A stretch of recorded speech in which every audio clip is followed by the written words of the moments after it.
Kevin Wold here from Can-Am Business Coaching, presenting to you on the coursework for my Business Growth Series.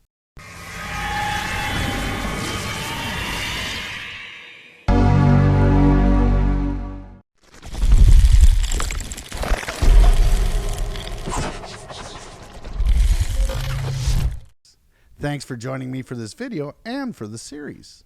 I'm excited to be bringing you a quick lesson on international possibilities for your business. I wanted to touch on many subjects during this series to open your eyes to many opportunities and strategies, yet wanted to keep it manageable so it didn't become overwhelming and could be implemented in a reasonable time period to get your business rolling strong. You will be your best judge as to how much time you devote to these final lessons. Some business owners will appreciate this portion being brief, and some will look for more information which I and others have available on international business. Currently, I'm consulting on various international deals in India, Bangladesh, Mexico, and Canada, most heavily focused on helping U.S. and Canadian businesses make strategic alliances with businesses in India for mutual benefit. Let's get to the light version lesson now and push through to the end. Feel free to contact me for more detailed information at the end of the international videos if you'd like to explore these opportunities further. In the last couple of books and workbooks, we discussed real estate in relation to your business. In this book and workbook, we'll briefly discuss international possibilities for your business if you decide to stick your toe in that water. So let's get to work. Reading the book, How to Grow Your Business Internationally, a coaching guide, you'll find the following 10 chapters, which we'll cover in order. Chapter 1, Modern Business. Chapter 2, A Stable Domestic Base. Chapter 3, Reaching Out Internationally. Chapter 4, Market Research. Chapter 5, Open Doors, Barriers, and Challenges. Chapter 6, Foreign Relationships. Chapter 7, Your Strategy. Chapter 8, Your Beachhead Team. Chapter 9, The Foreign Customer. And Chapter 10, Expansion into the Future. Assuming you've read the book in the series, we'll go over it together now, and then the same with the workbook next.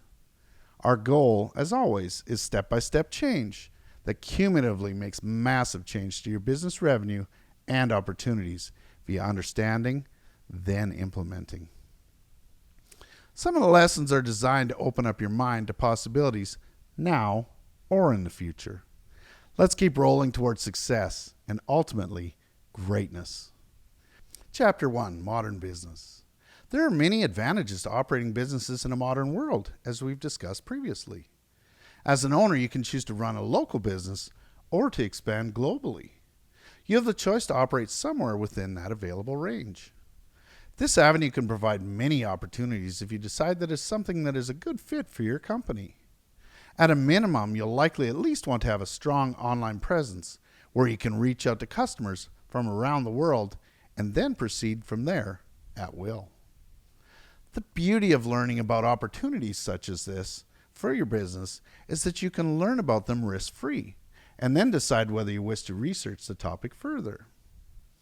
Gaining the knowledge is interesting and can be implemented, if so desired, on your timeline.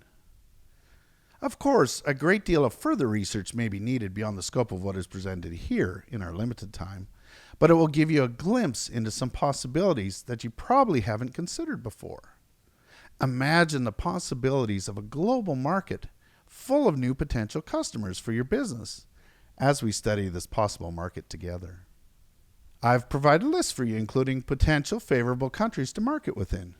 Most of these countries are used to dealing with U.S. and Canadian business people, so the road has been somewhat already paved for your journey if you so choose. Make certain that you don't overextend yourself or your business in any expansion moves. On that note, we'll next discuss ensuring that you have a stable domestic base first. Chapter 2, A Stable Domestic Base. The goal of this series is to provide the readers who are small business folks like I am with firstly a means to stabilize their business. Whether you are starting a new business from scratch or improving your existing business, my first wish and yours should be that the business is stable as a rock with a firm foundation. Secondly, Once stabilized, we naturally look to gain growth via whatever means seems least risky, makes the most common sense, and is most favorable for the business. Part of risk reduction is not to overextend into areas we are unfamiliar with, such as, for example, internationally, or in real estate if you're not already somewhat knowledgeable in them.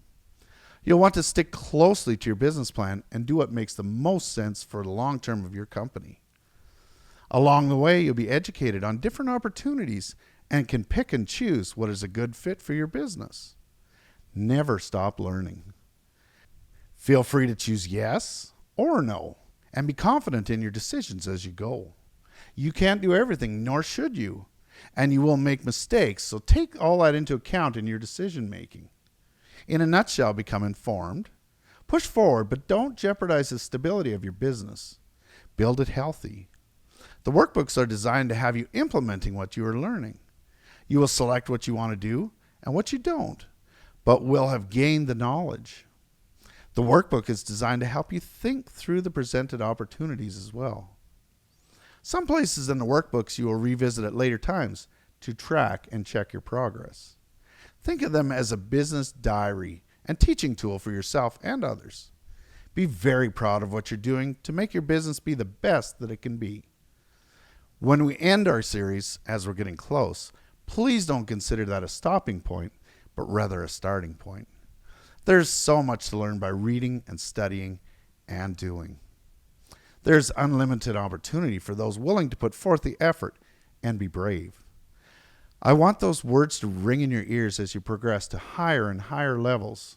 Learn, learn, learn, do, and do some more. The sky is the limit. Okay, now I'll get down off my soapbox and get back to our regularly scheduled program. As Richard Branson says, screw it, let's do it. We'll discuss more on the countries and regions of opportunity in the workbook video. We're on to Chapter 3. Chapter 3, Reaching Out Internationally. When we're interested in learning about the possibility of something, the normal reaction is to investigate from different sources to see if it remains of interest or should be passed upon. One such possibility is reaching out to do business internationally. Most folks think it sounds far too risky, so they wouldn't try it, and others think it would be nothing but glamorous. From my experience, I know that conducting foreign business is something that has great potential, but requires doing a great deal of research to do things right. It requires getting to know people, where you're doing business, and for you to adapt and excel at what you do best, generally with the help of those who have the experience. There's much to take into account with cultural, language, and ways of doing business differences. Non-domestic customers, whether individuals or businesses, have different wants and expectations. When I first started doing international business, mentally I entered those arenas with an open mind and not a lot of preconceptions, so I could sense the flow and go with it. I always look for win-win scenarios, listen and learn. When asked, I humbly provide my insight in the hope that it is helpful. I never pretend to know it all, nor do I think what I know is necessarily best. I'm willing to make small mistakes and learn. I wisely seek out help and guidance. I know first tries generally aren't graceful, but can certainly be successful. I limit my risk, taking into account the risk versus reward ratio, and forge forward fearlessly on a new adventure. I share my mindset so you can compare it with your thoughts and approach. Stay positive and realistic as you proceed. Keep your antennas up. If you decide you're stable and want to proceed, do so in safe increments that make sense. Make sure you're using experienced advisors wisely to help navigate the course until you, yourself, are experienced. Look over the list of how to start and think on it until we revisit it in the next video for the workbook. Chapter 4, Market Research. As I've harped on many times, opportunities are opportunities that can be taken or not, and that research should be done before any major moves are made. This is no exception. When contemplating entry into any foreign market, it will not be the same as the US or Canada. In fact, it may be entirely different, and you will want to be prepared and flexible to make the most of it. Let professionals do your market research, as it will be money well spent. Obviously, do research on any experienced advisors before hiring them, but know that they will understand the mentality of your potential customers, whereas despite your best efforts, you will look at it from your domestic experience and make some wrong assumptions. Do what you do well and let professionals do what they do well. It's a winning combo.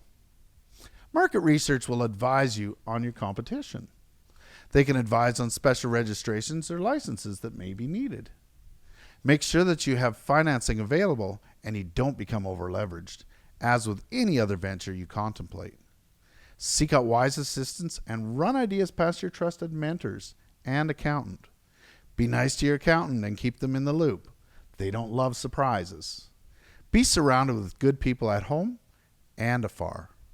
Chapter 5, Open Doors, Barriers, and Challenges. Some opportunities are no-brainers, but they're generally few and far between. Most take thought and careful research to come to a wise, informed decision as to proceed or not. More times than not, you will say no when weighing it against the opportunity costs.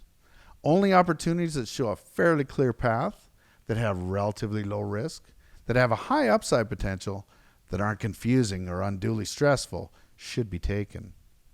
You will be presented with plenty of opportunities. It will be your job to pick the best ones only and do them successfully. Research is key, so don't approach anything blindly.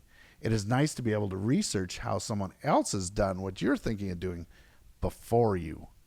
This is one such instance. Many Americans and Canadians have done business with people and organizations in many countries. The list provided is for the U.S. The open doors consist of domestic opportunities that may range from a few streets away to across state lines to across international borders into countries that Americans often deal with. These paths are fairly well traveled and help is readily available when needed. For example, a great deal of international work I am consulting on presently is in India, Canada, and Mexico, all well-traveled routes. As you get further from your home base, difficulties, barriers, and challenges may arise. You'll want to explore what these may be with the research firm and decide whether or not they're acceptable and desirable or not. As you move into these challenging areas, it may mean that you have less competition, which is good, but also may mean you have more foreign competition. These are questions you'll want to have definitive answers to. Pick your battles. Be in the know. Have a light unto your path. Chapter 6, Foreign Relationships. Strategy is necessary for foreign dealings. Use common sense as well. Develop your feel for things by rolling up your sleeves and getting into the mix. Interact with people that know what is going on and value add to your relationship with them. Provide value to them as well. Take things one step at a time as you understand. Don't try to be the star, but rather be accepted and trusted as an ordinary Joe that is unique, likable, and helpful. Become a part of the group in a very genuine way. Develop friendships and have fun adapting. If your Spanish is very poor, and so is their English, laugh about it together and teach each other. The goal is to bond and do great things together. This makes life and business very enjoyable. Chapter 7, Your Strategy. I'd like you to consider here how to strategize a plan that you feel will be well worth pursuing, either now or in the future, whenever it makes the most sense for your company. It can be as risk-free as just reaching out to people over your website. This way you can get your feet wet gradually and see if it's a good fit or not. It is dangerous to take no risk, and it is dangerous to take too much risk. Find your balance. Only you can determine your best strategy because each company's circumstances, industry leadership, etc., is different. Think it out in detail, and after you write it down in your workbook, run it past your trusted wise folks to get feedback. Again, if you're just getting close to a good point of stabilizing your business, this portion is here just to open your mind to the possibility rather than to distract you. You can revisit it later when you have time, energy, and money. Never overextend yourself. Rather, grow healthy and plan for future ways to extend your company's reach when the time is right. Chapter 8, Your Beachhead Team. In Chapter 8, we discuss the beachhead team and what it should look like. You'll want to have key players on the new front lines and also key players making sure the home front is stable to support the new endeavor. Never unduly risk your home business, Balance your team wisely.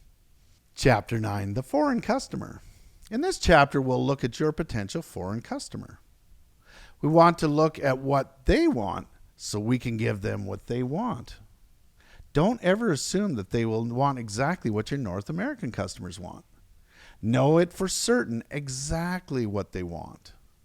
You put plenty of effort in to know specifically what your domestic customer wanted, so now it's time to do that with your foreign customer to be.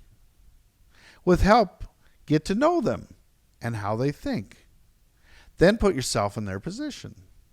Reach out to them and interact with them so you can satisfy them. Show your genuine interest in them and how you will satisfy their wants in a very polite and respectful way that their culture looks for. Service them so well when they become a customer that you get referrals and become part of the business landscape. Continuously improve via feedback and be very grateful. Treat your foreign customer how you'd like to be treated, even better. Take pride in doing your job well. Keep developing trust and watch your business grow internationally. Chapter 10, expansion into the future.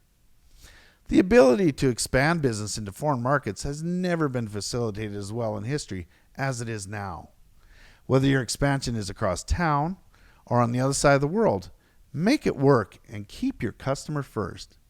Fundamentally, business will be similar between your base location and your new location, but there will be differences. Attention to the details will be the difference between success and less than desired results. Make your next best moves based on credible advice from your marketing research company and the locals with whom you engage. Have patience and marvel at your growth in foreign markets. Keep growing. Thank you for joining me for this video. Next, we'll look at the workbook together and pencil in whatever plans you come up with. If you have questions on international business opportunities, feel free to visit the website IndoUSAalliance.com. I'm happy to answer questions. Ed@CanAmBusinessCoaching.com. Remember, the sky's the limit.